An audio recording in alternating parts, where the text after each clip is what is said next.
Hi everyone, could I please have your attention? So first of all, welcome everyone. It's lovely to see so many familiar faces here in a physical space. This is actually our first public INC event after COVID, so we're very excited. And also welcome to everyone who is joining us online right now. My name is Chloe Arkenbout. I'll be your moderator of this evening. I work as a researcher and editor at the Institute of Network Cultures, or INC in short. We're an applied science research unit in the Digital Media and Creative Industries faculty at the Amsterdam University of Applied Sciences. We mainly focus on internet critique and digital culture.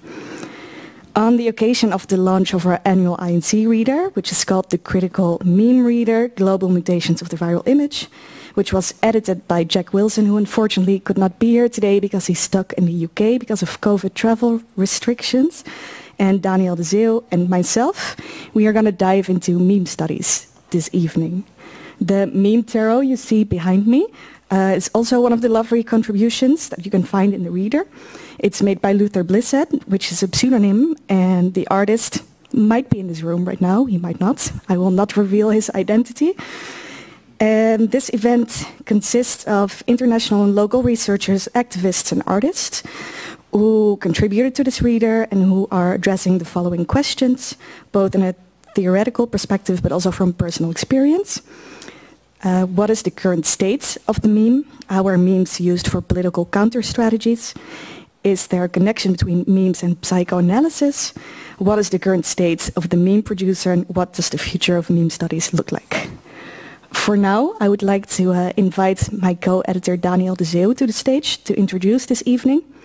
Daniel is an assistant professor in the Digital Media and Culture at the Department of Media Studies at the University of Amsterdam, among a lot of other things that he does. His current research and teaching is mainly on post-truth media dynamics at the fringes of digital culture, such as conspiracy theories, trolling, and of course, memes. Daniel, the floor is yours. Hi.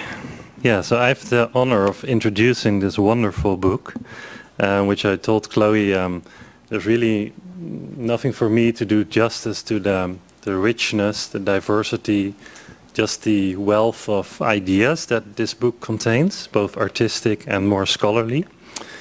But I want to return to approximately a year ago, when the idea of putting together an INC reader on memes and meme culture, when I discussed it with a colleague at Media Studies here at UvA, he said, well, you know, isn't it a bit too late for that? Like, hasn't the moment really kind of passed for a book on memes? Isn't it really redundant by now? You know, old soup, warming it all up again, you know, who cares for that? And what he seems to be implying by that is that there might indeed have been an ideal moment to engage with meme culture, and suggesting that this momentum had perhaps already passed at some imagined height of the meme as a cultural digital object. And this is not really such a strange thought, I think, because there's certainly, for the kind of classical meme template, there's a distinctively early 2010s feeling to it. So the question came up, you know, did we miss the lulz boat on this one? And there are roughly two provisions to this narrative that I would like to raise. And the first one is that I think ironically in the early 2010s themselves, the peak meme era was itself perceived as belonging to an earlier age, maybe the early or late 2000s by the meme connoisseurs of the time. So there is, in other words, a kind of nostalgic temporality inscribed in meme culture, where its height, its peak has always already passed by, and the present is backward.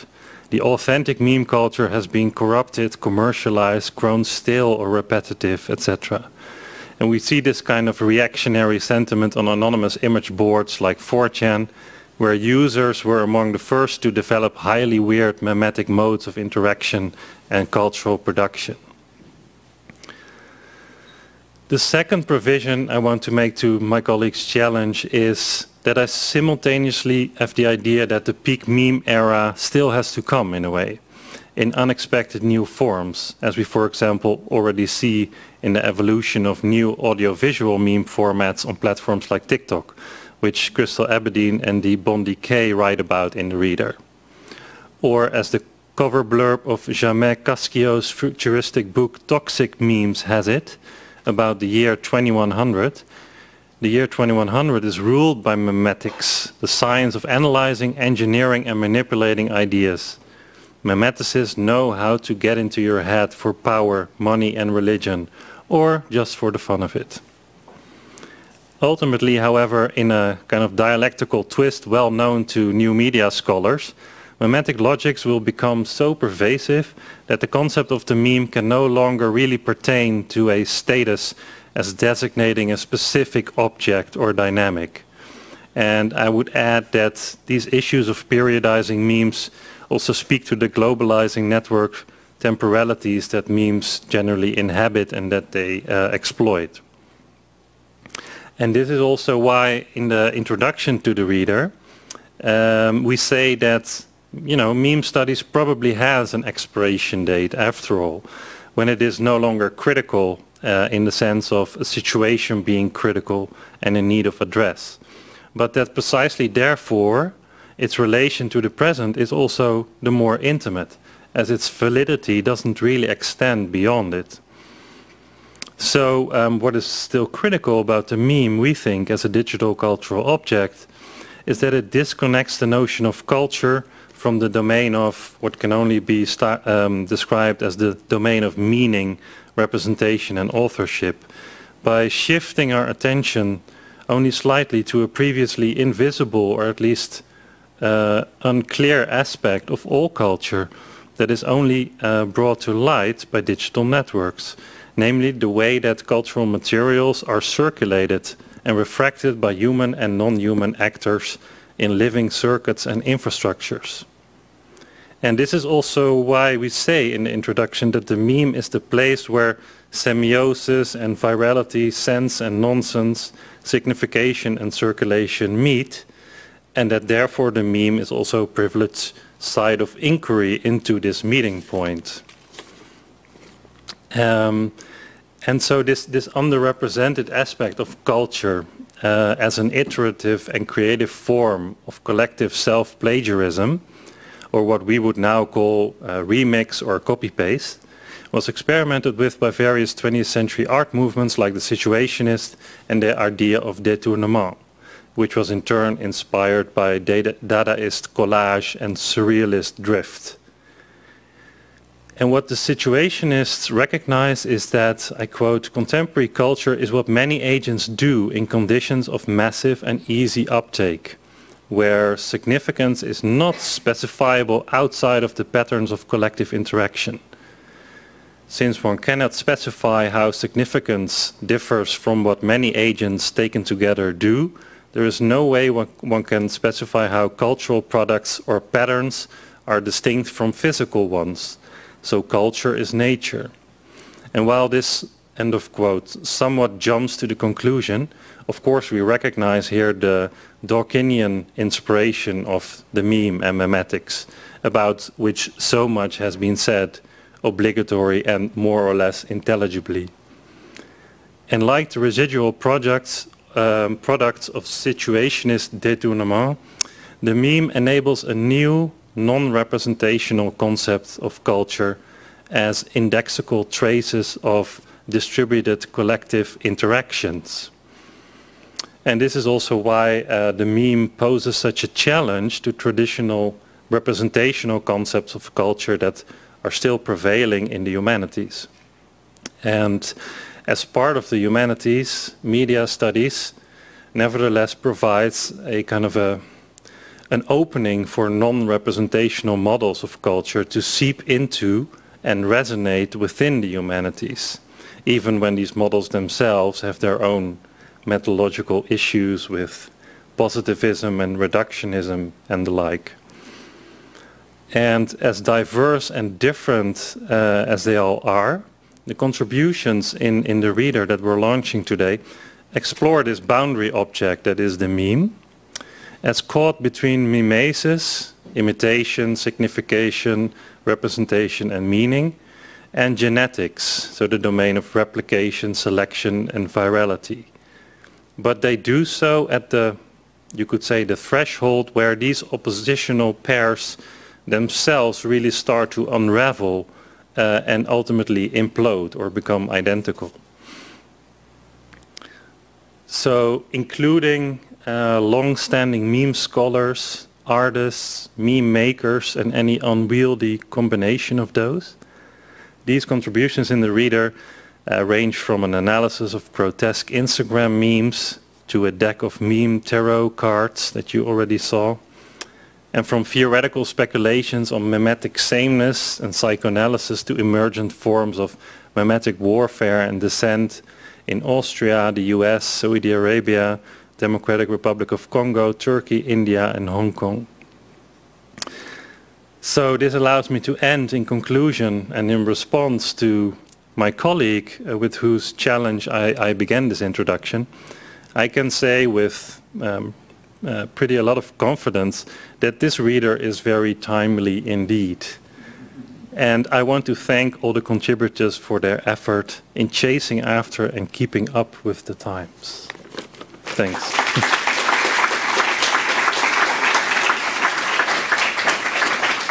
All right, thanks Daniel.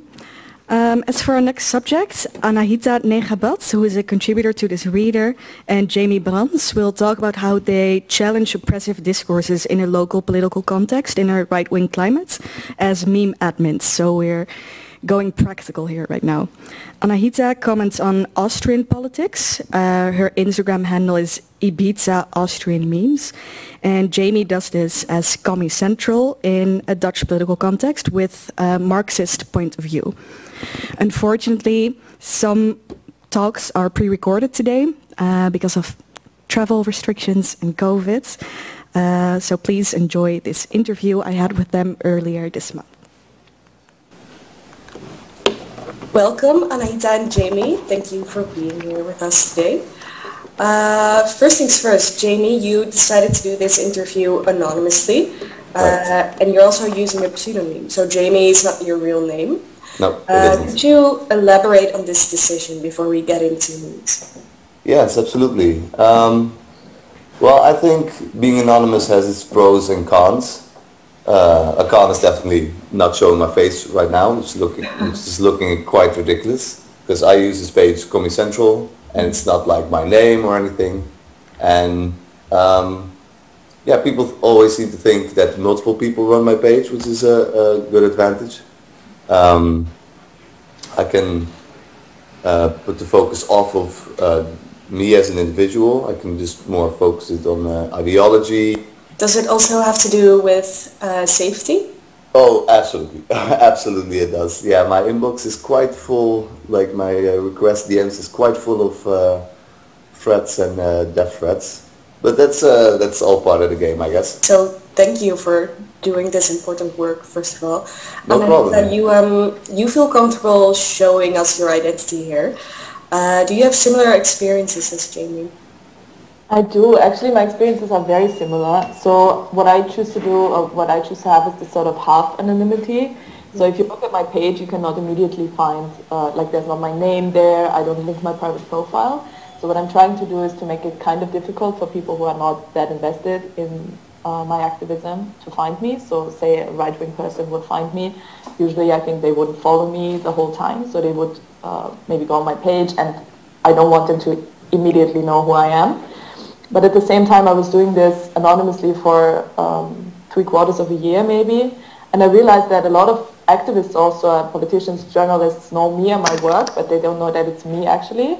Mm-hmm. And I felt that this sort of half anonymity, that in certain spaces like this space, for example, I do actually show my identity, gives me a lot of opportunities to actually talk about my work and therefore also like connect to other activists and to intensify the work I'm doing in a way. Mm-hmm. But still I'm trying not to make it super easy to be found. I have to say though that so far I didn't really have like a right-wing shitstorm or anything major like that, even though I have been doing this work since 2019. Mm-hmm. I talk to other online creators, and often what they tell me is that they do their work more or less in peace, and then at some point, some right-wing person stumbles across their page and shares it in a forum or in a right-wing group, and then all of them come at one time. Yeah. So this could happen any second, basically. So both of your goals is to challenge these oppressive discourses going on in this political local context, right? So why do you choose memes to be your tools for this? What is their political power? Well, I do think they have a lot of power. Like, well, I think definitely the young people read less, and we are more just with quick images, and so this memes make it really easier for something to remember, and really easy for sometimes to explain a problem. And yeah, I think also humor. You can use humor to. Because people don't want to constantly read about suffering, which is and about bad things happening, which is almost exclusively what I post about. So this can be a way in to also interest people. So I definitely think memes are good for that. Anahita, do you recognize this? So we talk about the power of humor and maybe the accessibility of knowledge. Yeah, it's interesting you're raising the... Sorry, I'm interrupting you. Oh, no, go ahead. Okay. No, it's interesting you're raising the exact same points that I was also raising in my paper. So I have to say, though, I didn't choose memes as a medium. They kind of fell into my lap, and then I quickly realized, oh, wow, there's really power behind them. A lot of people are reading them, and I can reach a lot of people. Right. Which is partly probably also due to the fact that people assume that I am a team and a team of boys doing this. So I have a lot more authority as Ibis Austrian memes than I have in real life. Or not in real life, but as an online or as my real life online persona. So right.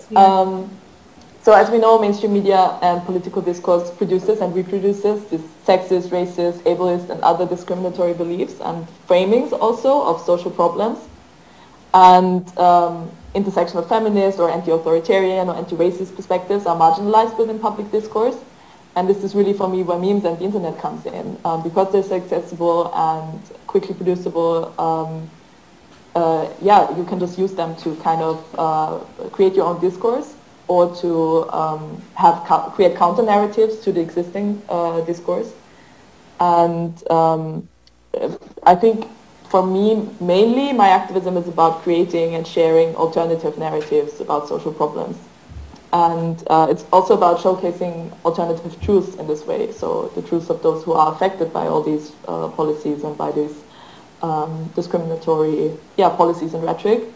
And I then use sources, though, so I put background information in the caption, and I put sources from mainstream media to kind of substantiate the subjective truth. And also to kind of borrow from the authority, the often unrightful authority that these sources have. I kind of borrow their authority to substantiate my activism, basically. And because politics are violent, humor is an especially wonderful coping mechanism as well. And it gives you power and strength in this context of oppression and violence. Yeah, so you also say that there's a sense of solidarity because of these memes in this context, right? Do you recognize that as well, Jimmy? Yes, absolutely.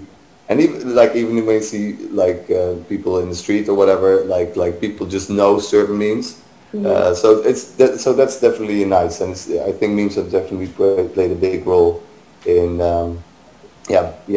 these communities and self-information, like Anahita said. And also this other thing, I'm going way back about this anonymity thing. It's funny that you say that.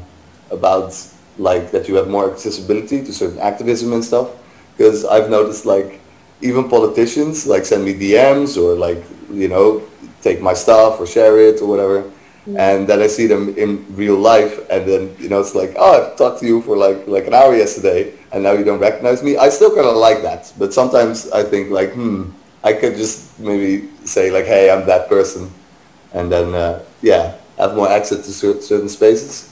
But I definitely also see the value in that half anonymity, what Anahita said. Mm-hmm. I have to say, I also just found it lonely, to be honest. Right, it is quite lonely, right? Yeah, and this is a very personal reason. It's not only about having access to certain spaces. It was also for me about like literally being at a protest, for example, and seeing 10 people I know, and that I know me, and really feeling like, why don't they know me? Like, yeah, it's a strange thing. It really is a strange thing, because they all know me, and they all like, and we've talked a bunch of times, and they send me a bunch of stuff, you know, and at a protest of just some random person, you know. So that's definitely recognizable. Yeah. Nice. So Jamie, let's go back for a bit. Because when you try to challenge these suppressive discourses, you do this specifically from a Marxist perspective, right? Could you tell us a little bit more about that and about your views? Right. Well, I also have to say, like, it's not only a Marxist view, it's also a feminist view and stuff like that. But theory has definitely helped me to understand, you know, not that it radicalized me, but it helped me place certain things in perspectives. It definitely, I think it helps a lot of activists in me explaining theory and making that accessible through my memes. I think it makes it more accessible to theory, because I think Marxist theory is also very inaccessible to also just activists and just a big part of marginalized people that I'm hopefully fighting for, you know. And so in a lot of ways I'm trying to how do you say it, get theory down to its basis and its most accessible form, and even try to get it in a meme, you know, which is hard sometimes, but with the caption it's doable, and it helps me a lot. Theory has helped me a lot with also just memeing, as much as it's helped me on the streets and with talking to people.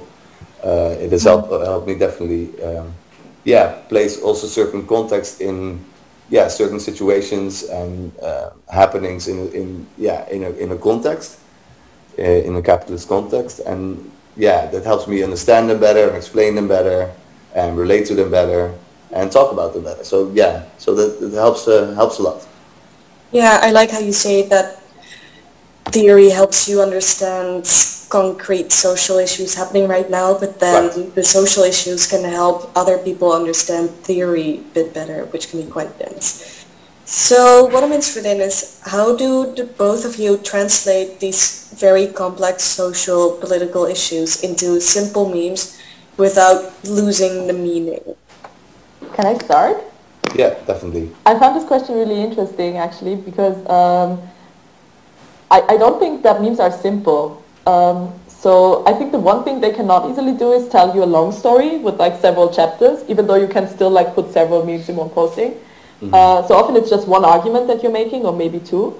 But I think there are many layers to memes, actually. So they reference so many symbols that are already loaded with meaning. And the way that they're made tells you something, like if it's made purposefully like crappy or trashy. This is also like, there are so many aspects that tell you something. The language that you're using, I often use dialect as well. Like there are so many layers. And I think this kind of question would, like you could also ask, for example, a sculptural artist, how do you transport so much meaning in one simple object? Right. But this question is not usually asked because fine arts have this institutional authority behind them. And memes being accessible and also like pop cultural on purpose, like this is their whole strength, I think, also means that they are often not taken seriously, even though they should be taken seriously for this specific reason. And they're not being taken seriously as an art medium for one, but also like generally as a complex medium of communication. But then also I have to say it helps to put background information in the caption. So sometimes it is difficult to transport a lot of meaning. It also helps to do that. But I don't think they're simple. Yeah, but I would definitely agree that they're not simple. Yeah, I would definitely, and to go more onto your question, like how do you not lose meaning, or like lose the meaning of what you're trying to say? I mean, I definitely have lost meaning sometimes. Like sometimes you think like, okay, I can't make this work, like, or I need too much text, or you know. But what definitely, like Anne said, is it's basically one or two arguments you're making, you know, within one meme. So you try to really pinpoint on that. So like in an occurrence, when you read about it or whatever, you think what really struck out, what's really the most ridiculous or offensive or most not okay thing about this, like and that's what you try to put into, that's what you try to do into the ridiculous image, and that way it translates even better than if you would just have it on text or whatever.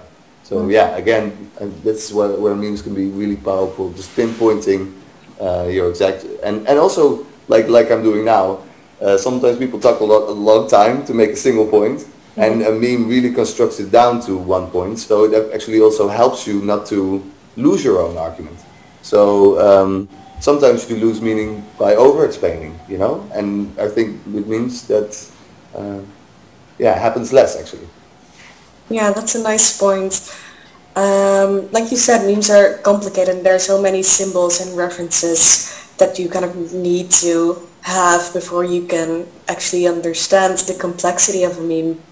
How do you think that relates to your audience? Because I do think that you need some kind of reference before you can understand the work that you do. Do you think that people that are not really into the theory that much or into politics that much will understand the joke? I do think like sometimes people don't get the joke, but most of the time they do, because even when you don't know the context of the particular, so let's say you use a celebrity that I post text on, or a cartoon or whatever, or something from a show, like from a animated show or whatever. Even if you don't know the show or the situation or whatever, the image already describes itself. So most of the time, yes, they will get it. I'd like to add something because actually I don't want to overemphasize like young people are consuming this, because I know that my audience is super diverse, which also shows that a lot of different people can actually understand it. So politicians are following my page, journalists, and also I made a very simple meme once. We had a politician, his last name is Pilz, which means mushroom, and his party lost completely and his political career was basically over. And so I just wrote, Die Pilzsaison ist beendet, which means mushroom season is over, and it was in fall, so mushroom season was actually over. Like it was not really funny, but okay.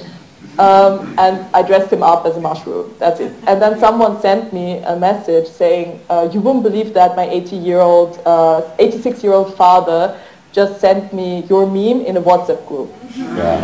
And then I posted this, and a lot of people actually replied saying, "My grandma sent it to me as well." So apparently someone took it from Instagram into these like old people WhatsApp circle groups, and it started circulating all of Austria. So I realized that it's that actually a lot of people, like, they're circulating widely, and a lot of different people are consuming them. Yeah. I love that. So I wanted to talk about what have been the tactical results of what you do, and how do you contribute to actual change in the real world with these memes? So I do believe that change is a like collective, ongoing process, and sometimes you might not actually be able to tell what you're actually changing, especially if things continue to get worse. But I just know that if we wouldn't all be pushing for change, things would be much worse than they already are. Yeah. And nonetheless, there still are concrete consequences of this kind of work. So one thing that Jamie just mentioned that I also experience is how I have experienced before that my reframing of certain issues was successful, and then I saw it afterwards like circulating widely, and even journalists using this framing. And then also I built a lot of relationships through this work with other activists, so a lot of coalitions are developing. And some people, as we already mentioned as well, would otherwise probably not consume this type of content. So maybe they follow because they want to laugh about politicians, but they would usually not consume explicitly anti-racist or feminist content. And the teen wrote me once, "You politicized my whole class last year." And I was like, wow, like amazing. That's just amazing, yes. Cool. Yeah, I think, this isn't quite material, but I did get a lot of people, a lot of people, like, I think hundreds and hundreds who specifically told me like, hey, if it wasn't for you, I would have still voted for such and such and such and such. So that's something I'm really proud of, and building bridges between organizations. Yeah. Thank you. So maybe as a final question, I think we can all conclude that you have a lot of similar experiences in doing this activism work, which has been really lovely to see. Do you think that this should be an international movement somehow? And then also, how should we, do that? So I think in a way, memes are already a global phenomenon, definitely. So there's already, we're already consuming memes from all over, and sometimes we're completely changing the meaning or the content of it, but sometimes not. Sometimes we just use an idea and then reproduce it. So in a way, there are already these global networks. And at the same time, I think there's a lot of power in pushing for change on a local level, specifically when it comes to specific policy and legislation change. This is where you can actually mobilize and achieve something. And at the same time, I have close connections to meme makers from Germany, for example, who follow my page, who also share my memes. And now I think we're building, in this very moment, I'm building a connection to the Netherlands. So I think it is both already at the same time. And I think these things don't have to contradict each other necessarily. But definitely we should stay in touch. And I think this is what memers are already doing, constantly consuming and then referencing stuff from all over the place. Yeah, agreed fully there. So, yeah, I think they don't have to exclude each other, and but I do think you should focus. Focus on your own country, and especially when you're living in the West, there's a big chance that your country is doing real damage on the world, and that even the things you do have here that came from exploitation. And I think you do have as a Western leftist, you have some responsibility in tackling that, and talking about that. So yeah, I think it's really important, and I think it has to be international. Great. Well, on that note, I would really like to thank you for your time, and I hope to see you collaborating maybe, and seeing the same maybe in the local context soon on your pages. And well, keep doing the important work that you're doing. Well, it's definitely interesting to see your face up on a screen. Thank you, Anahita and Jamie. I know you are watching this live. I'm not sure if you heard, but a lot of people were clapping just now. This conversation actually took for over an hour. It was a really long conversation. We talked about how trans people are the best at making memes, about why they choose Instagram as their medium, and also why it's weird that how more the world seems to burn, the more followers they get, and also about being stuck in your own progressive little bubble. And we will publish this entire conversation soon if you're interested, as a separate video. For the next keynote, I would like to invite Yvonne Knopp. He did a PhD at the University College in London, and he did a thesis, and it's called Meme Work, Psychoanalysis and the Alt-Right. And he focuses on psychoanalysis and masculinity. And tonight he will discuss the relationship between memes and Freud's dream work theory. So we're going to dive into theory right now. Hello. My name is Edil Khalif, and I'm here to talk a little bit about genes, memes and dreams. But first of all, I'd like to thank Daniel and Chloe and Jeff for inviting me to be part of this evening, and indeed for their generosity throughout our time working together on my little contribution to the reader. I'm also sorry not to be in Amsterdam, but in a way it's appropriate that one of those negative valences of virality has precluded us from all coming together in person this evening. Anyway, the title of my contribution to the reader is titled Genes, Memes, Dreams, from which I will now speak. Genes, memes, dreams. Three words which, to borrow one of Theodore Adorno's famous remarks, are connected by more than phonetic association. To give a flavour of the way I want to think about the relationship between, or rather through, these words, as well as the stakes upon which our present circumstances encounter them, A few lines from William Burroughs might help set the tone. This is Burroughs. The word is now a virus. The flu virus may once have been a healthy lung cell. It is now a parasitic organism that invades and damages the lungs. The word may once have been a healthy neural cell. It is now a parasitic organism that invades and damages the central nervous system. Modern man has lost the option of silence rather.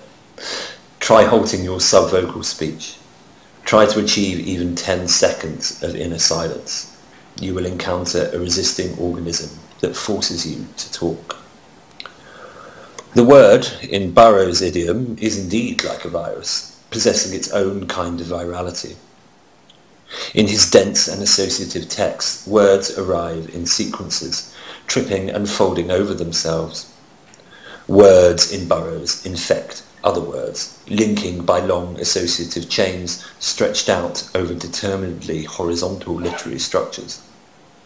The word for Burroughs is thus also like the meme. Often metonymic, it takes a part for the whole, mutating by association and then appropriation.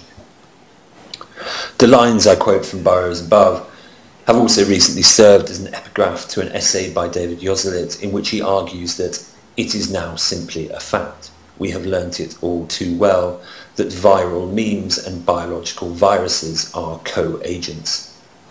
For Yoselit, the coronavirus pandemic has latched onto and become increasingly coextensive with an epidemic of fake news, a degrading of information in which memes are deeply implicated for the role they have played in assaulting the authorization of information as knowledge, for their unlinking of words from reality.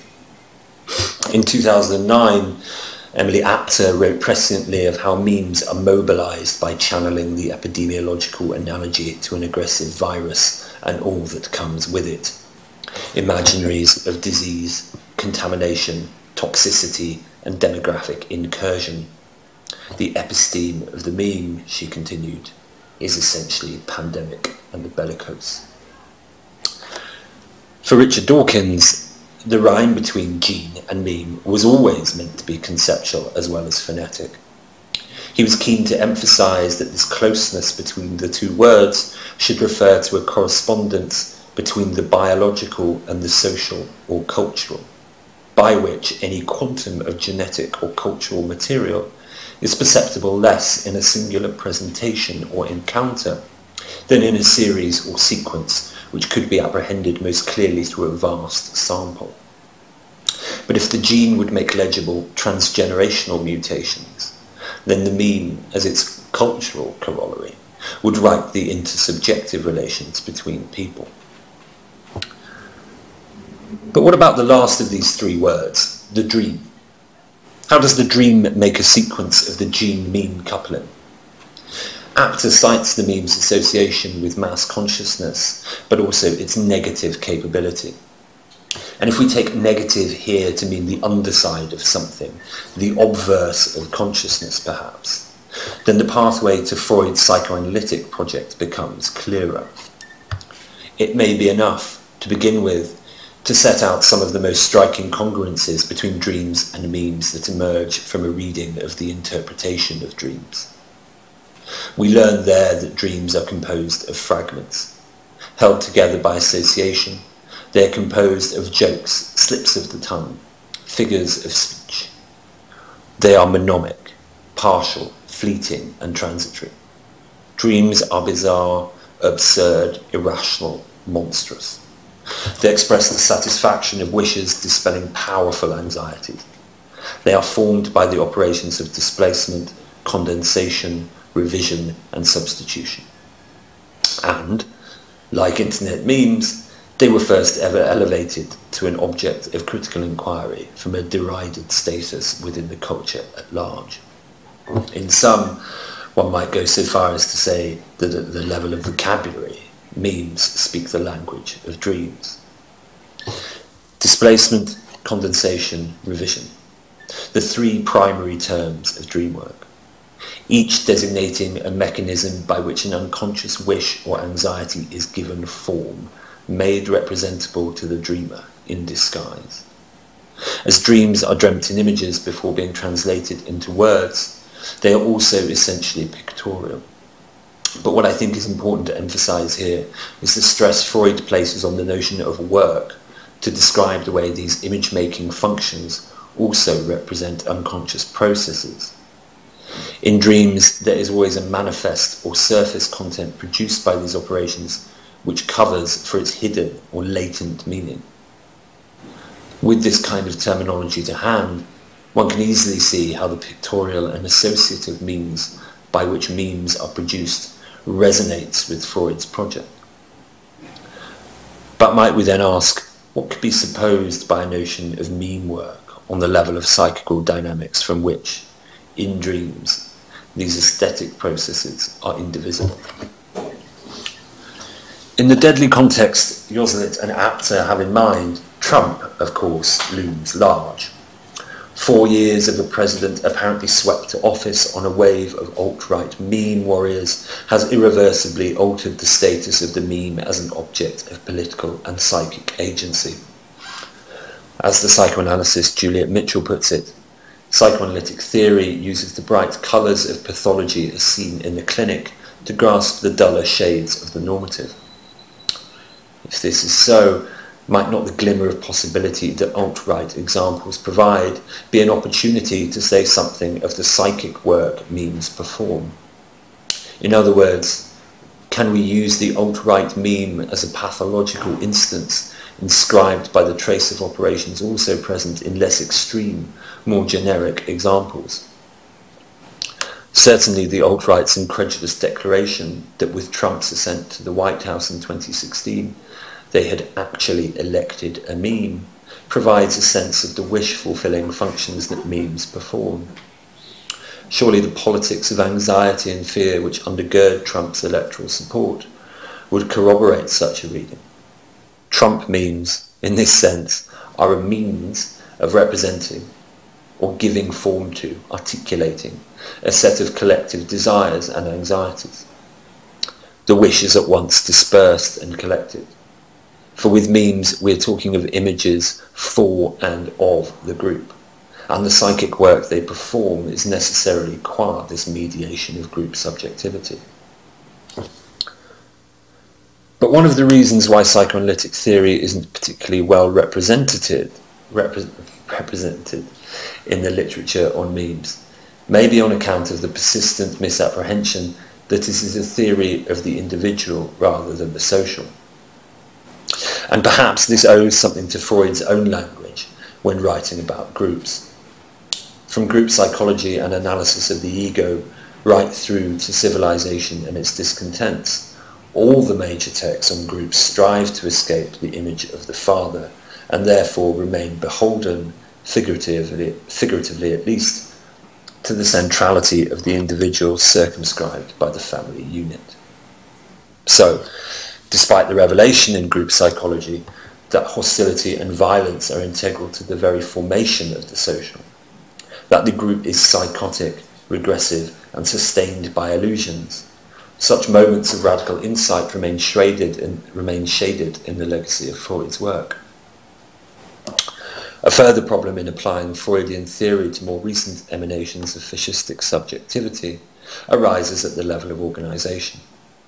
For while Freud's chief examples of groups, the church and the army, may have reflected the rigid hierarchical command structures of 20th century fascism, they resemble far less the anonymous online masses that are distinguished by their decentered and lateral formations. Or so we hear.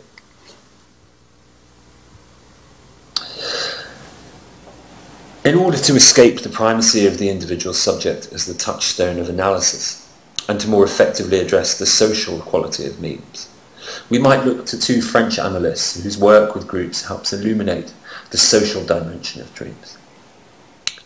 For Didier Anzieu, the group is like a dream, whilst for René Cayce, not only is the unconscious structured like the group, but the group itself is structured like the unconscious. The psychic situation of the group is, like the dream situation, a repository of fantasies. The group, like the dream, possesses its own modes of expression, its own level of thought. The group and the dream are each a place where images are transformed in interaction. Kais calls the group a dream factory, a site of polyphony that emerges from the interdiscursivity specific to the associative chain. So if the group is like the dream, which is itself like the meme, which is in turn like the gene, this is a sequence which corresponds to a particular logic of Freudian psychoanalysis.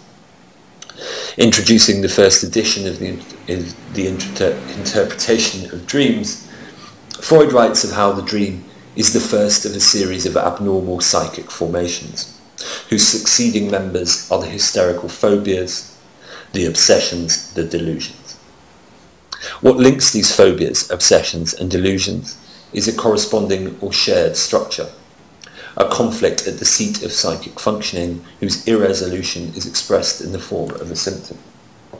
The logic of the dream and the dream work thus enabled Freud to see how the symptom of a pathology itself represented its cause.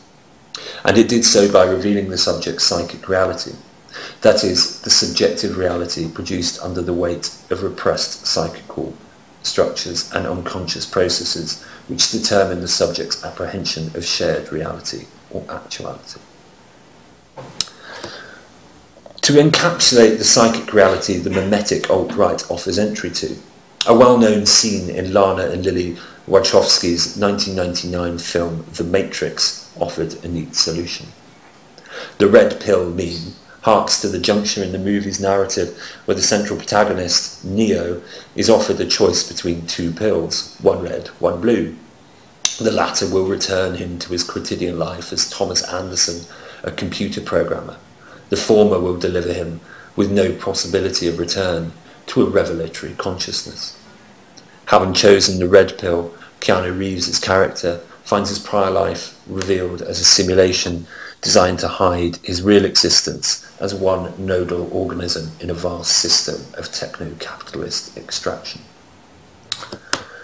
As a figuration, the network is an exemplary blend of the disciplinary convergences that shape the modern internet. It has ascended to supremacy as the dominant paradigm for how we compose and give shape to the social field. It is plural, perforating, and lateral. Memes have appeared within the imaginary of the network to limn and negotiate the subgroups the network maps. And as the red pill suggests, memes do not just border, but create psychic realities in contrast to others. Which is to say, the network provides the figuration within which the meme, as a formation which might express psychic conflict, emerges as a symptom. For to be red-pilled in the alt-right vernacular is to break from a consensus of actuality toward what is deemed from the outside as outside of sanity. In her book, Walled States' Waning Sovereignty, Wendy Brown takes up nationalism's present resurgence through the passion for wall building that has accompanied the hegemony of globalization. Walling, for Brown, manifests the tensions that attend the rise of the network as a predominant figure for the social. In the throes of its own waning, sovereignty madly reasserts itself in what Brown passes as defence mechanisms expressive of psychic resistance. She identifies tensions between opening and barricading, fusion and partition, erasure and reinscription, and relatedly between global networks and local nationalisms, virtual power and psychical power, private appropriation and open sourcing, secrecy and transparency, territorialization and deterritorialization. For while states may act as sovereign individuals, they are comprised of groups. Responding to these tensions are fantasies Brown counts as of the dangerous alien, an increasingly borderless world, containment, impermeability, purity, innocence and goodness. At this point, I want to pause briefly on something Anzieu says about illusions and the power of certain figurations in the group situation. He writes that the illusion may be factually erroneous. Nevertheless, it is persuasive and effective, as high-powered ideas often are, because it corresponds to the fantasized reality of the group, because it expresses, as do myths, the transformation of the images that govern underlying forces. The illusion, the dream, in other words, is resistant to reality testing. Indeed, it is all the more persuasive and effective because it does not submit to actuality. This is, in fact, where Brown ends up at the end of Walled States, invoking Freud's conception of illusion to account for the persistence of sovereignty's theological dimension. Illusions in this account do not die upon being disproved, because they are not errors. They differ from anything which could be mistaken on account of being powered by a wish, which they express in the imagistic form of a scene. Anzieu writes, "The group situation is thus perceived as anxiety arousing with the same intensity as it is perceived as fantasy wish fulfillment, thereby confirming our notion that the group, like the dream and the symptom, is to be linked to both wishes and defences. Necessarily, the group illusion sustains a protective regression, which may be both bewitching and self-destructive.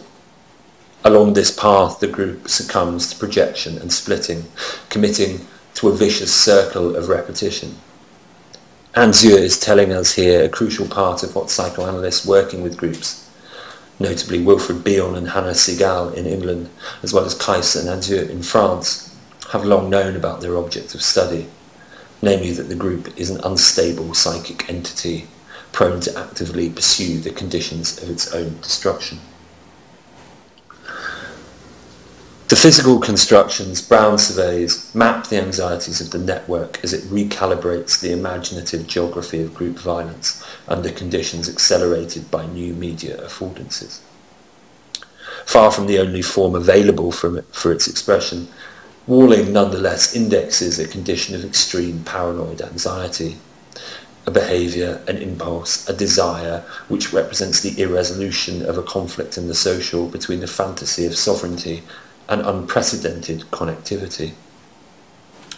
Psychoanalysis tells us that the irresolution of conflicting desires and anxieties produces a pathological symptom.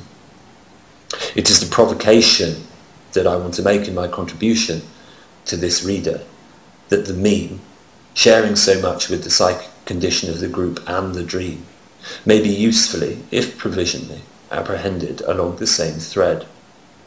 So if memes offer any sort of royal road to a more incisive appreciation of how our technological conjuncture reimagines the pathologies of the group, they would surely do so on account of their transmission of unconscious communication. This would be as crucial a part of their transformation and transmission of effects as their explicit acts of political speech. For if memes speak not just their own polyglot vernaculars, but a vast array of other languages, verbal and non-verbal, that is not to say they remain masters of their own tongue and invulnerable to its slipping. In such ways, memes uncontain fantasies as much as they contain them.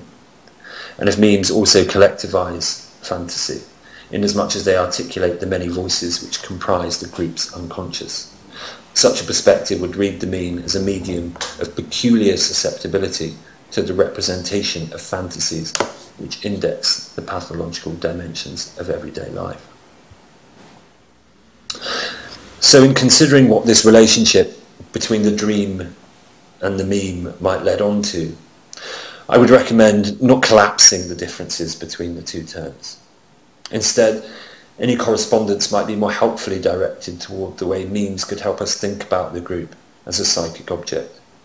This would be a perspective set against the algorithmic culture which fosters its own illusions about the extent to which the group can be analysed empirically, and which has now attracted around its methodologies familiar categories of the neuroses.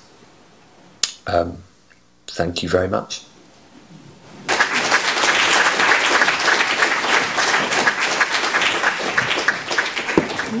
Thank you, Yvonne, who is listening from home as well. A lot of people were clapping. I know I'm asking a lot of you by listening to these long pre-recorded videos, but this item will definitely spice things up, I promise. Without giving away too much, I would like to invite Laurence to the stage. Laurence is a writer, translator, tattoo artist, and obviously a meme lover. And she currently works for The Hum, which is a platform for internet cultures. Take it away.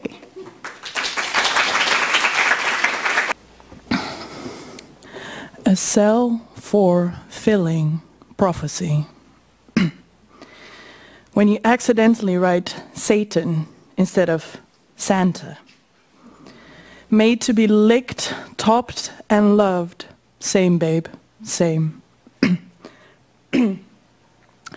The past tense of William Shakespeare is would was Shakespeared. This is an unnecessarily long word. Sea biologists be like, okay, not here. Today I learned that I've been mispronouncing microafe all my life. I'm wearing dark glasses today because I'm seeing the future. This is upsettingly accurate, helpeth me. Where did the hot ginger go? Did she die? Early bird catches the oat flat white. Bury my rejuvenated maiden head in furry love, for I have passed the right into spinster age. Well, if people think I am, maybe I should become kitty love. Shaving anything other than legs, armpits, pussy, balls is like, what? You degenerate. Me, still processing 2020. Give my sex life a last mewling. Morning. Never trust guys who talk to you while biking. I sell myself for filling. Would bang and have breakfast with. Are you a goldsmith? Kick it in the dick. That screen is my digital soul.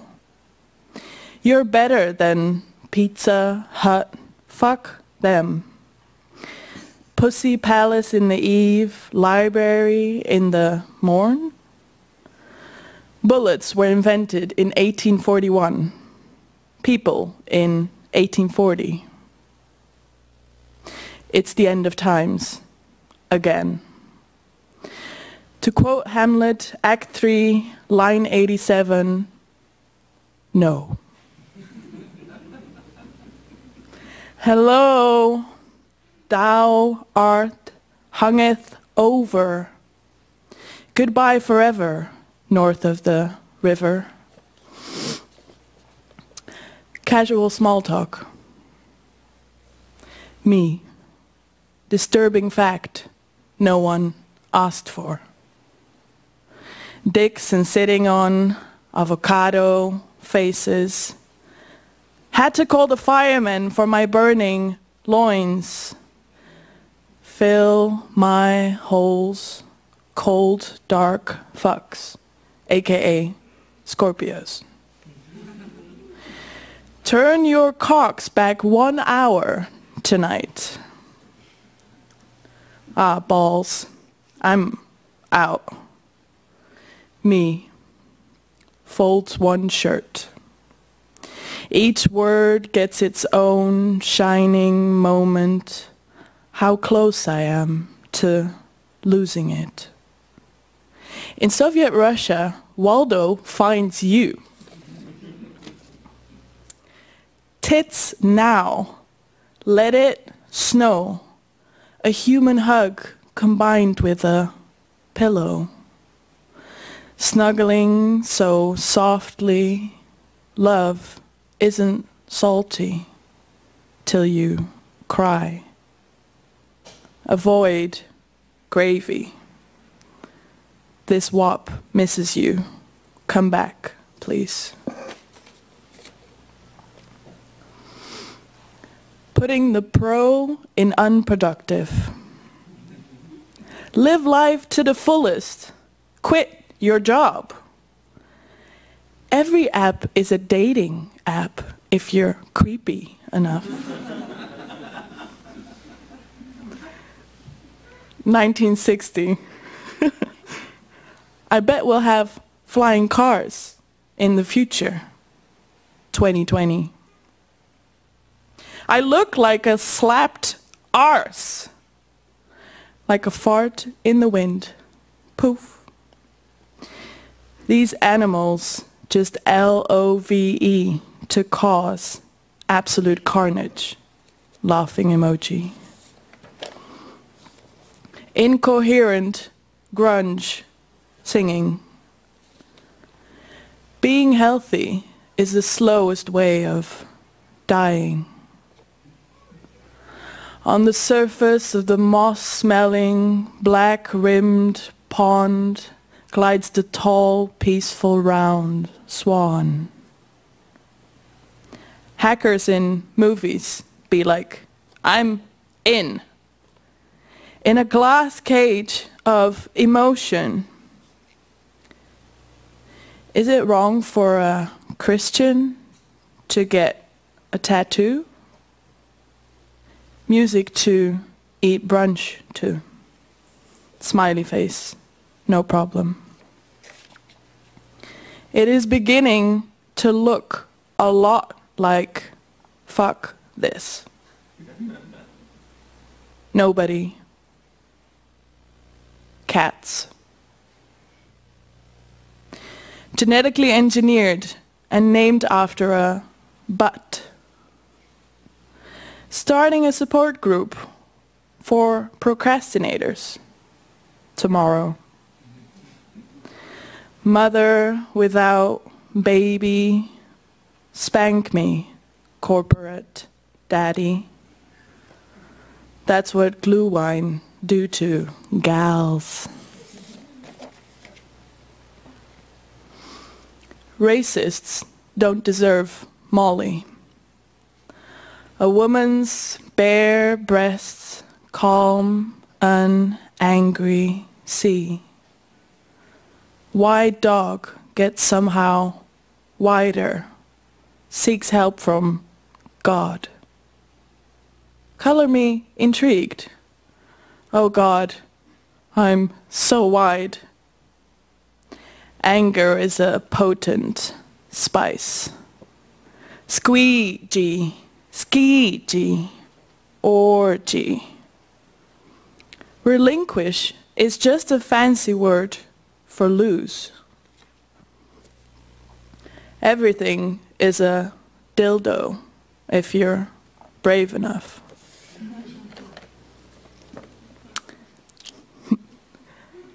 I'm with much news, which I shall now birth.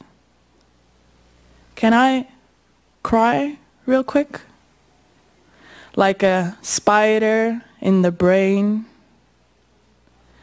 Why freeing Willie was the wrong thing to do. I wish all, everything, a very stop. Twinkle, twinkle, little whore, close your legs, they're not a door.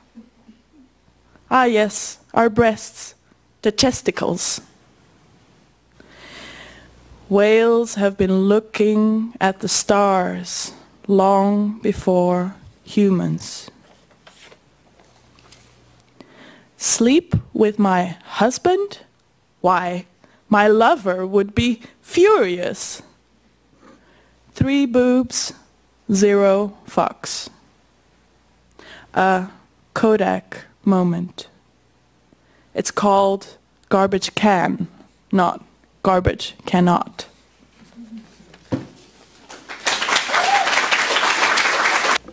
Yep. Right. Thank you, Laurence. So tell me, what... No, it's not... What did we just hear? Yeah, so it's quite loud. I used to call them Netflix poetry, which I think, yeah, I used to number them in my notes on my phone, but now I call them like meme poems, poetry. Yes. Yeah. All of these are published in a reader, right? Yeah, all three of them. Yeah. So this all started with you collecting Netflix and meme quotes. You can see them above. Why did you start collecting them?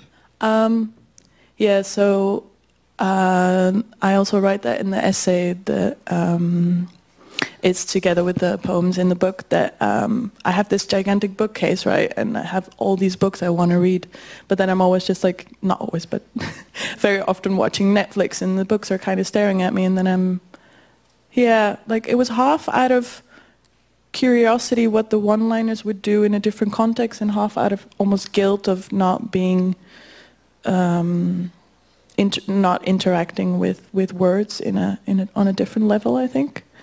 And also because like screenwriting can have such good genius writing that I wanted to like, yeah, note that down, and then the memes kind of came in between there. Yeah. And so you gave all these random quotes a new purpose by remixing them and montaging them into this internet dadaist poem. So how did that process go? Yeah, so I was actually doing this writing course, creative writing course at Periodization, and we had to apply a chance process onto one of our texts, and that was actually derived from like the Dada experiment, and yeah, we were talking about Dada before, and so I applied a sort of chance process to all these archival, almost one-liners I had like. I had stored on my phone, and actually when you look really closely you can kind of tell that, or you can't really, but that the verses, I organized them alphabetically, but not the first letter, just the last letter of every line, because the first letter I tried first, but that felt very, yeah, unnatural, kind of. Yeah. And then you added some lines yourself as well, right? So what is that balance like? Do you feel, like in the context of authorship as well, does this feel like a collaborative project, or does it feel like it's from you? I mean, it's quite tricky because I've performed like the first one, A Self-Fulfilling Prophecy, like before, and then people said, we were laughing about the, you know, the past tense of William Shakespeare's would wash Shakespeare, and I said something like, oh my God, who came up with that? And someone said, you did. And I was like, no. And that was quite confusing because I was like, oh yeah, no, this is just from a very, very good meme or something digital I, you know, plucked off the internet, and that felt a bit weird. But at the same time, yeah, the remixing of them it's quite a long process, and there's quite a lot of me in there as well. Yeah. But, yeah. So a bit of both, maybe. Yeah, yeah. So you discussed the offline use of digital native language. You already talked about the Shakespeare quote. Could you tell me a little bit more about how that works? Yeah, so in the essay I give an example of like a friend of mine who at some point came to my house and he started calling everything a doggo, but like everything, you know, living or dead, or I don't know, just objects, trees and people, and I don't know. And the whole absurdity of that offline use of digital language kind of was really attractive to me, but also because it was so absurd, like he didn't even really try to make it, you know, logical, or it was just very funny. And I feel like I definitely do that as well, and I also try to explain people memes even without having my phone, you know, like that kind of stuff. It's really nice when it translates, but sometimes it also really doesn't. Yeah. Yeah. So what are the similarities between poetry language and meme language? Yeah, I also wrote about that in the essay. I think it's very interesting because there's actually like a meme about it that says, okay, we get it, poets, like things are like other things, you know, because you always have this like, yeah, that's basically what poets do. But then memes are also just like the self-referential or referential frame is so like metaphorical or symbolic and all of those things. Yeah, and the memetic sort of nature of it. It's quite similar, and yeah, I think maybe the puns are like, I don't know, that many poems that have so many puns, kind of. I feel like they're more like the intellectual, you know, humor. But yeah. Yeah. Yeah. So let's talk about how I'm going to call it the memetic aura, stays intact without the image in your poetry. Yeah, so, I mean, yeah, I think it differs when you read it or when you hear it spoken aloud, because, like, you know, the thing of, like, nobody and then cats, that kind of, like, you have that empty space, right? And then at least as a meme, meme knower or someone who sees memes a lot, you kind of know, okay, here's the visual aid that usually is together with this text. And sometimes it really works, but sometimes it also really doesn't, but that can also make it really funny in a way. So you can create something new. Yeah, and that's also something I thought was really interesting, and that was almost like, if we're talking about authorship, like I tried to guide it into a space where it just did weird shit and it was really funny or really sad or I don't know. But then it also felt like I was just guiding it. Mm-hmm. Like I'm still an author, but it, yeah. Has a life of its own. Yeah, which was really interesting to me. Yeah. All right, I want to ask the audience something real quick. Can I see a show of hands of who recognized the memetic vibes in this poem? Or were you like, what was happening here? So who did recognize it? Okay, nice. For the people at home, that's a lot of people. That's like almost everyone. I'm asking because Daniel and I were talking about it. I'm sorry, I'm calling you out. And he didn't really recognize it at first when it came in. And I don't know, it got me thinking about generations and reference points. So I was wondering, does your work transcend time, do you think? Or do you think it's all about the reference point of the reader or listener? Transcends time. Wow, that sounds very... That's nice. I don't know. I mean, yeah, generational thing, that's quite tricky because, yeah, like we talked before, like, or we heard before that, like, definitely older generations can also consume memes. But I do feel like, for me myself, it feels very timely. Like we were also talking about that with the reader and how you kind of jump on that wagon, and it's very like acute and sort of accurate, like current, but then it's so fleeting. The digital culture is so fleeting because now when I'm reading it and it says 2020, then I'm kind of like, ooh, it should be 2021. You know, it already feels like last year. Yeah. So that's, I don't know. But other things I think would still kind of survive. And even if they wouldn't, they would be like a sort of referential frame for how it was way back when. Yeah, 2020. I like that.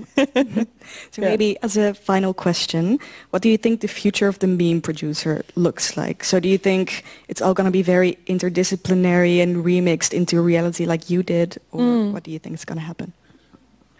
Yeah, I don't know. I mean, definitely the audio-visual component is going to be added more, I think. But I don't know. I would just be really curious how it would find its way into other... Let's call it like higher culture, like we're talking about popular culture, and then, you know, sort of like the arts vibe. I feel like it would also get into the paintings or fine art, make its way without being ridiculous, because maybe now it's still a bit at its starting point and it's not really there yet. I don't know, because to me it also felt quite weird to be like, oh, I wrote a poem, when it's like half of it is memes, so... Yeah, maybe that still needs some time to like also be taken serious in a way, because they're quite powerful. Mm-hmm. Yeah. All right. Thank you, Laurence. Yeah, thank you. So as a last bit of tonight, we're going to listen to a small interview with Edil Khalif. She is not only a contributor of The Reader, but she is also the founder of the Meme Studies Research Network. And this is the last pre-recorded video, I promise. So, first things first, could you tell me a little bit more about the Meme Studies Research Network? Okay, so we are an interdisciplinary and international research network for people who study memes. We aim to bring people together and foster discussion around internet memes. We mainly exist on Discord, but also have a presence on various other social media platforms like Instagram, Twitter, and YouTube. We hold talks with experienced researchers around digital culture and vernacular creativity, internet memes, of course.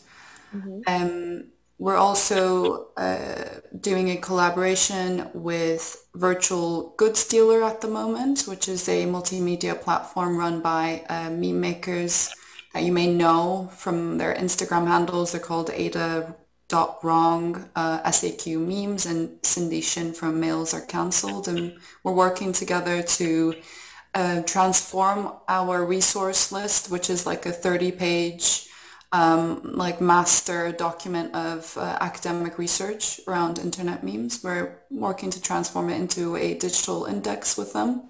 So that should be out hopefully in the next coming months. Overall, it's a voluntary effort at the moment, and we're just kind of in it for the love of memes, basically, and we just want to offer an accessible space for people who want to study and talk about internet memes in a very kind of particular way, let's say. Great, thank you. What is the relevance of meme studies for you? Why should we be researching them? Well, I think internet memes are such a kind of mundane part of our everyday lives that we kind of underestimate their impact on popular culture and political rhetoric and social relationships, and they're kind of like background noise. You can only like really hear it once you stop and have a listen. They're also really, I think, challenging to trace. So, and they might feel, even though they're kind of like visual artifacts, they might feel quite impenetrable and almost intangible. So I think it's important to pay attention and listen and see how they affect our everyday lives, because it's kind of hard to do that. Yeah. Yeah, for sure, I agree. Why do you think it's such a small research niche? I think it's a small research niche, especially in academia, because academia needs some time to come to grips with ongoing phenomena. You need some time to like really like sit down and kind of trace the progress. And also with something like internet culture, which is something that transforms so quickly and almost like erratically, academic research can kind of, it can almost become like irrelevant in the eyes of academic research, and especially in like a kind of bizarre academic publishing culture that we've found ourselves in. I think another important point is that a lot of academic institutions are kind of scared of internet memes because they don't understand them. So funding for it is scarce and rare. So it's kind of a perfect storm, really. But I think there are alternative ways to do meme research, just like, you know, like how INC is doing it. So, what do you think the current state of the meme is right now in a post-Trump, post-truth era? So I guess what we mean by meme studies is kind of opaque, but if we were to take it as, you know, academic research that focuses on like the function and use of internet memes, then I think we are definitely seeing a slow but concerted effort to shift the bulk of the conversation from Anglo-American context to more inclusive and kind of global perspectives, with this reader being an important example of this change. I think for several years, kind of US politics, unfortunately, have dominated English language literature around internet memes, as kind of like Trump's Twitter presidency kind of loomed over any discussions around internet culture. I think this was to the detriment of the literature in general, because I think 2015 and 16 were kind of an important era in especially niche meme communities outside of the alt-right. Yeah, but beyond that, I think it's becoming more and more diverse now that we're kind of over Trump, hopefully. Yes, let's hope so. Do you think memes could be activism? So I think this is a good question because they can definitely be a part of activism as they kind of operate almost like supercharged leaflet propaganda. But I think they can facilitate activism and facilitate the like kind of creation and maintenance of communities with common political goals and principles. But the highlight should be, acting upon them.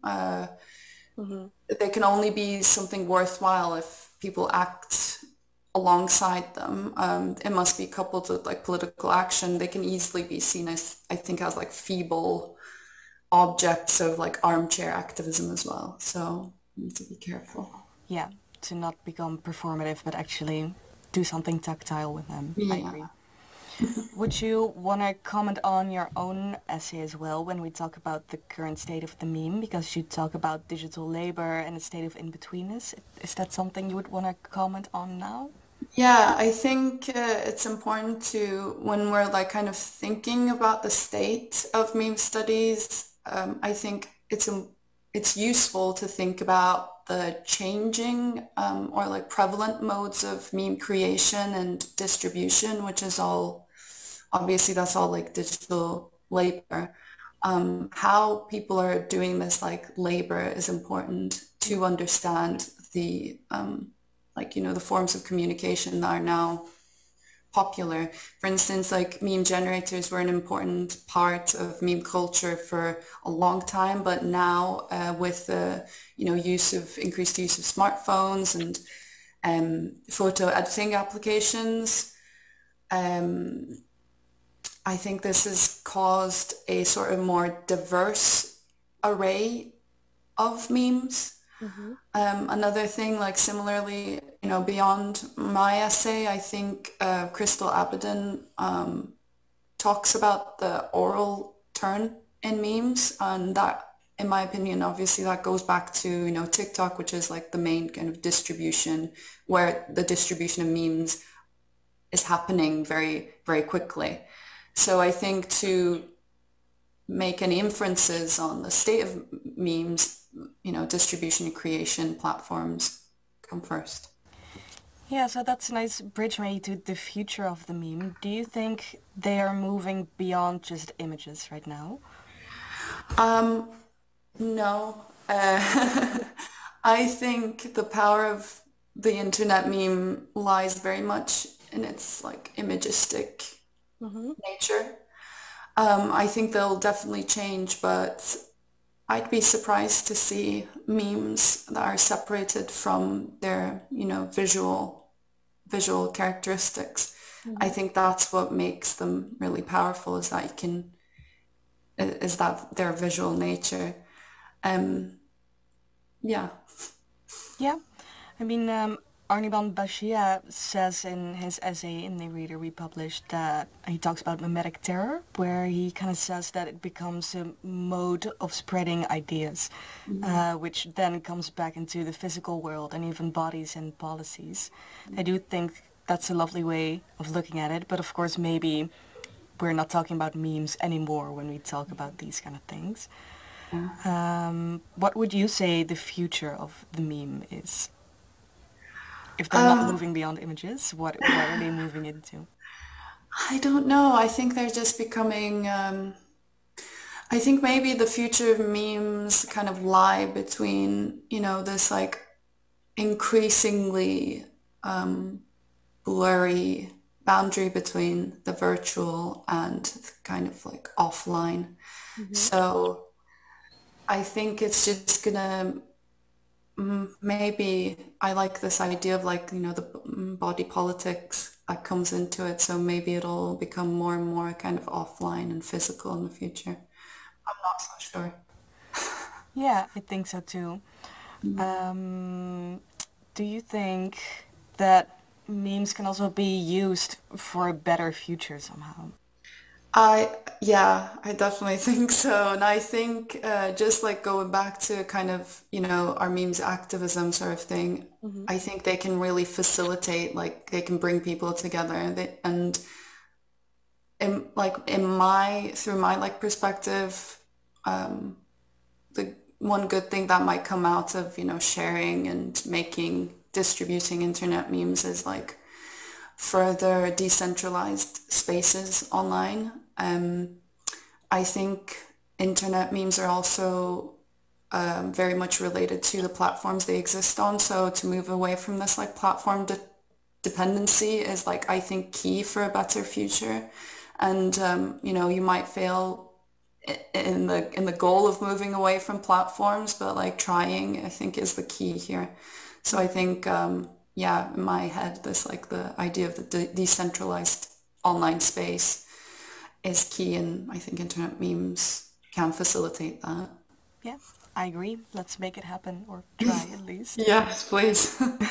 As a final question, do you think there will ever be a last meme in history? Ake Gavlin writes about it in our reader.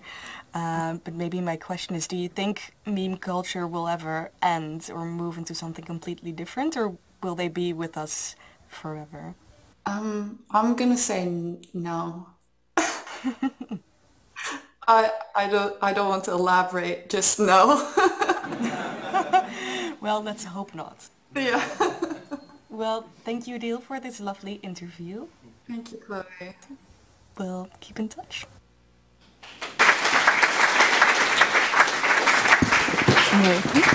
Thanks, Edil, who is watching right now online. A lot of people were clapping. I'm looking at the people from Spui 25. Do we have time for questions?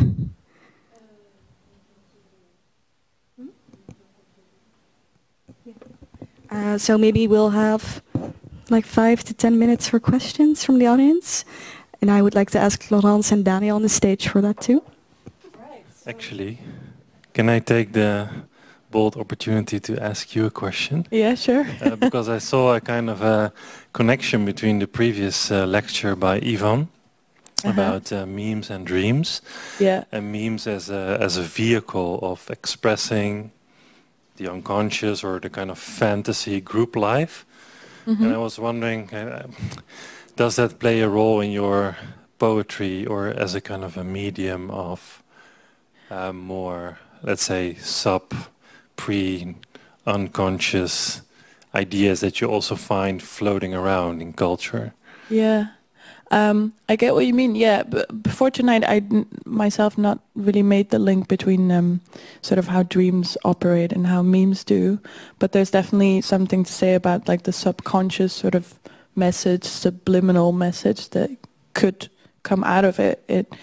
I think it also has to do in regard to these poems to like sometimes they surprise even me. So then that kind of can be one of these subconscious things where, like, I don't know, it also depends on the chance process, but how you combine them and what happens after that, and sort of like references that you yourself didn't really mean to make, but then they kind of just develop.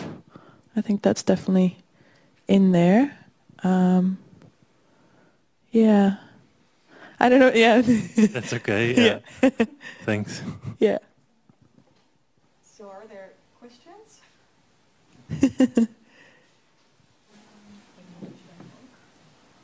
Yeah. Try to do it from there. I can come loudly. Okay. So you made a lot of references to pop culture, and then like the difference between it's not that artistic right now.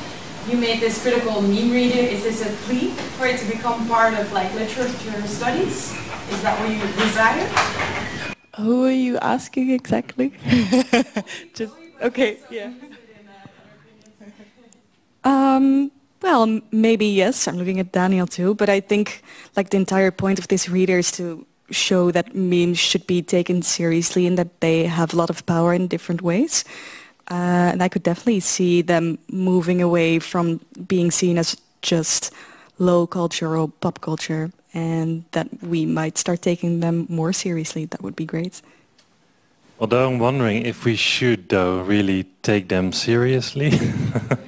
Like it would have been nightmarish to think of literary scholars in their kind of academic cave studying memes, and like the pun of a joke when you explain it is kind of lost. So maybe corresponding to the changing object, we also need a changing way of studying them, and I think that actually the reader contains a lot of ideas for that. So I wouldn't say like, oh, let's make memes into like part of the, you know, the appropriate canon of academia or something like. Let's break out of it. Yeah. Yeah. Yeah. So in Lawrence's poem, there were a lot of references and puns that are, you know, that you get if you have a certain knowledge of like LGBTQ culture and stuff. And that made me think that a lot of LGBTQ meme pages, like, do they move faster or operate at a much more meta level than, say, non-queer meme pages? Like, are they more intense, or, I don't know, like, are those memes more layered, perhaps? Before I'm going to give the mic to Laurence, I want to make a comment about Comedy Central, who we just interviewed, actually made a comment about this, saying that trans people are the most amazing meme makers out there, and that they're definitely on a next level. What do you think? Yeah, I'm trying to think, like, I don't know, I find that quite a difficult question, because the meme accounts that I sort of follow and the memes that I consume are, I guess it's just my bubble, but they're a lot of times by these meme admins. So I've never really thought of like comparing them in that sense, but I do think that, well, I don't know if this is even true, but that's just what I'm thinking now. It's like if you come from like maybe a minority place, or you have to fight more, that you kind of automatically layer the things that you say more in that sense. I don't even know if that's true, but that could be. Yeah. It takes you longer to get it. That's true, yeah. Yeah. No, I think so too, for sure. And it's like on purpose, and it's very, because there's also something safe, I think, to like the meta level, because then it's like more in crowd, and you can say almost more freely what you mean, because you know that only the certain people will get it. Exactly. It's like a coded message or something. Yeah. Right? Yeah. But how long will your poems last then? I don't know. Their expiration date. Well, until memes die, I guess. But but I'm not sure we established that they will die. So I don't know. Yeah. I don't know.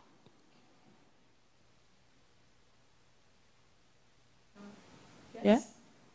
So, I was wondering, there were mentions about the generational periodization of memes. For example, I think your interview, there were some references there, and also in the misunderstanding of Daniel, of your... Don't go there again. What is relevant? Is that a framework that we should use? Because, for example, I was watching this video today where there was also this periodization being made that millennial-esque memes are completely different than, let's say, Gen Z kind of memes, and that is also very much relevant to like the culture that they grew up in at the time. Yeah. How relevant is it to use that in analysis?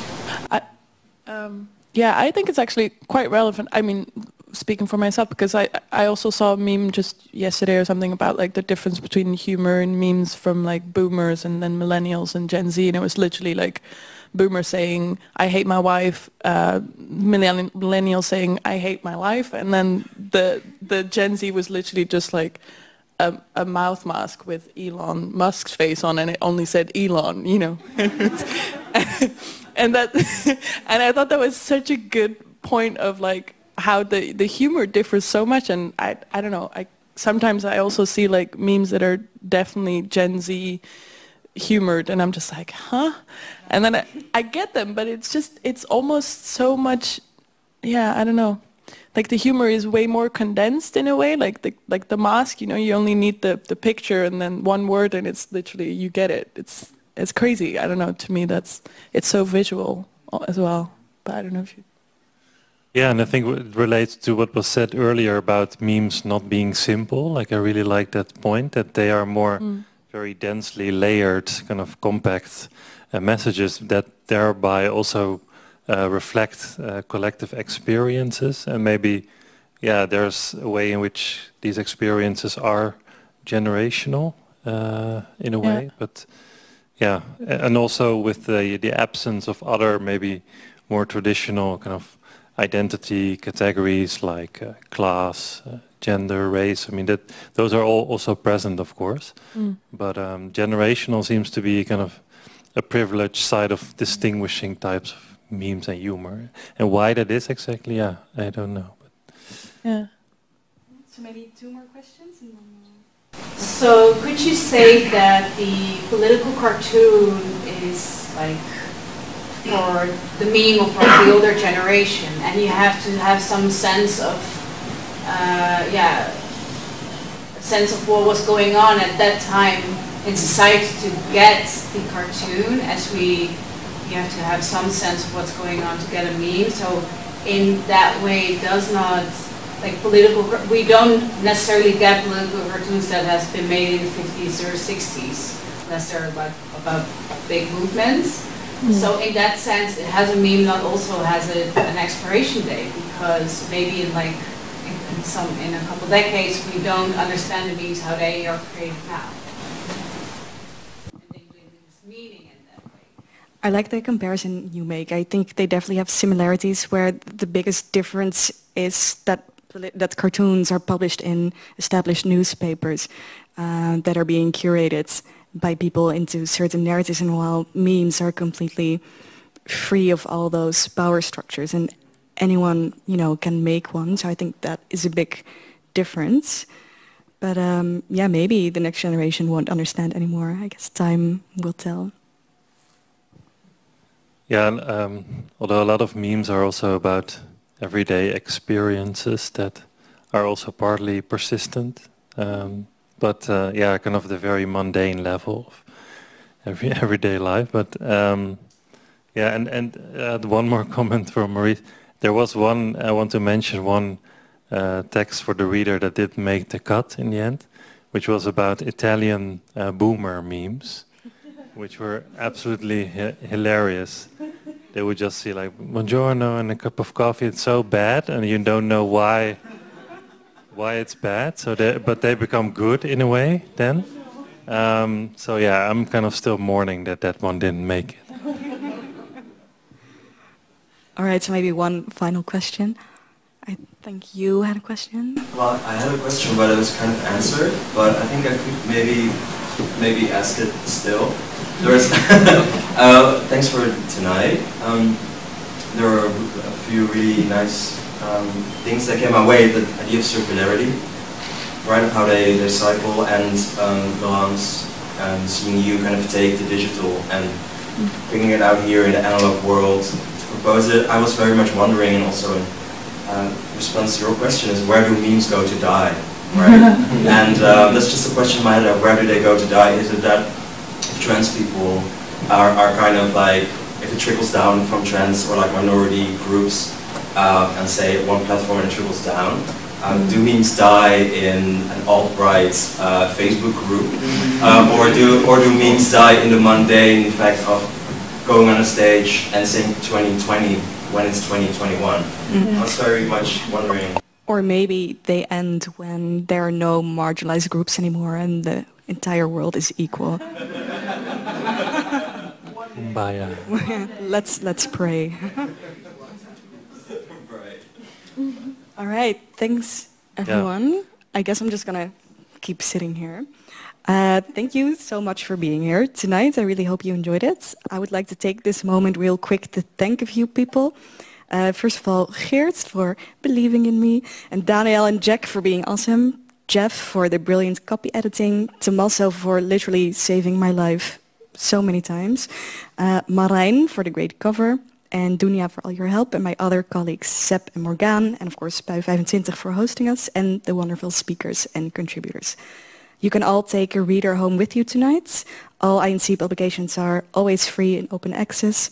You can also download it on networkcultures.org/publications. It's right here. And for now, please join us for a drink.